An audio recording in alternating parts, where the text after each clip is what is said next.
Most people think exhaustion comes from doing too much. They believe the solution is more rest, better sleep, or stronger motivation. Yet many people rest well and still feel tired, while others live demanding lives without losing their energy. This story is about that difference. It is about a young samurai who trained harder than everyone else and still collapsed from exhaustion. And it is about Miyamoto Musashi, a man who lived through constant struggle without burning out. The reason for this contrast has little to do with physical strength. It has everything to do with how energy quietly leaks away when a person walks a path that is not truly their own. A young samurai named Takeshi collapsed during training. His body was strong, his technique was solid, yet something inside him had quietly given way. His master, Yamamoto-sensei, looked down at him and spoke without urgency. "You are tired because your spirit is carrying too much weight." Takeshi could not understand this. He trained longer than the others, slept less, and pushed himself harder every day. Discipline had never been his weakness. Still, he felt empty. He woke up tired, trained tired, and went to sleep already drained.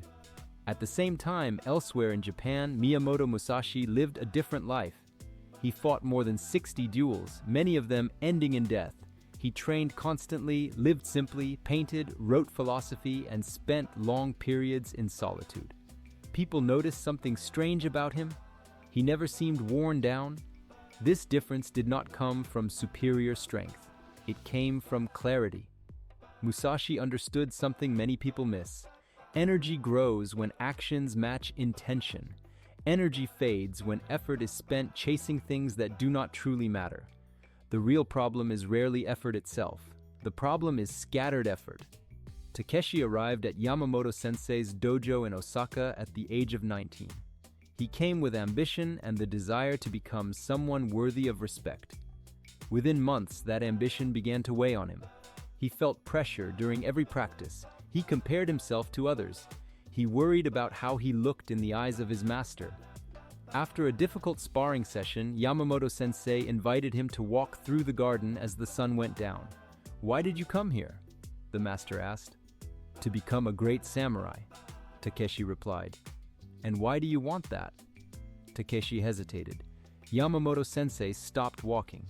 "You are training to impress an audience that is not watching you as closely as you think. Every time you seek approval, you place another stone on your back."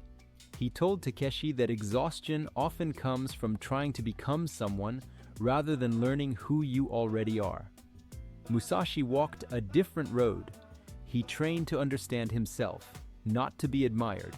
Because of that, his actions were direct and undivided. The next morning, Yamamoto-sensei introduced Takeshi to a principle called Dokudo. It means walking alone.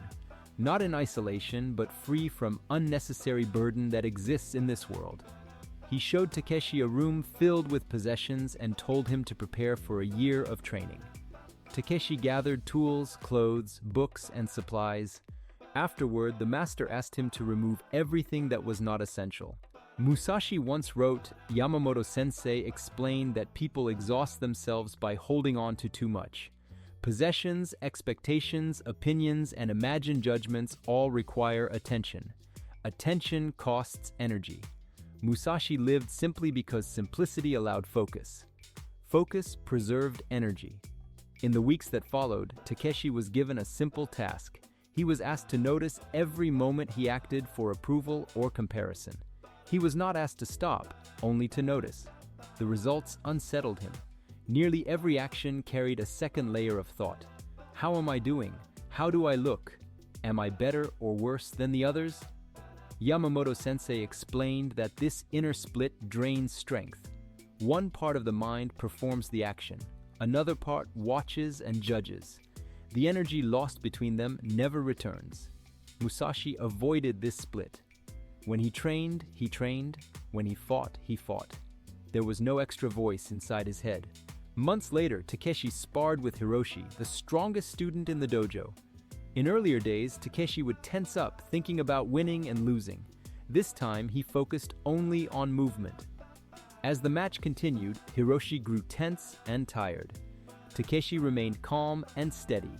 Afterward, Hiroshi asked how this was possible. Takeshi answered simply, "You were trying to win. I was trying to stay present." Yamamoto-sensei later explained that effort divided by anxiety becomes weakness. Effort guided by clarity becomes strength.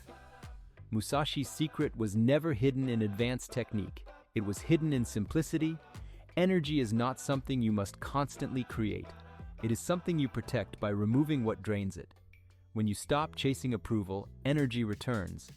When you stop comparing paths, energy settles. When your actions follow your values, effort feels lighter. True strength comes from alignment. True endurance comes from clarity. And true energy appears when you stop carrying stones that were never yours to begin with. Takeshi eventually understood something that changed the way he lived and trained. Energy was never missing from his life. It was simply being spent on things that did not belong to his path. Most people do not feel tired because life is too demanding. They feel tired because they carry expectations, comparisons, and worries that were never meant to be carried. When those stones are set down, effort becomes lighter, focus becomes steadier, and life feels less like resistance and more like movement. If this story reflected something you recognize in yourself, take a moment to sit with it. Notice what drains your energy without giving anything back. And if you stayed with this story until the end, write yes in the comments. It helps this channel reach others who may need to hear it. Thank you for listening.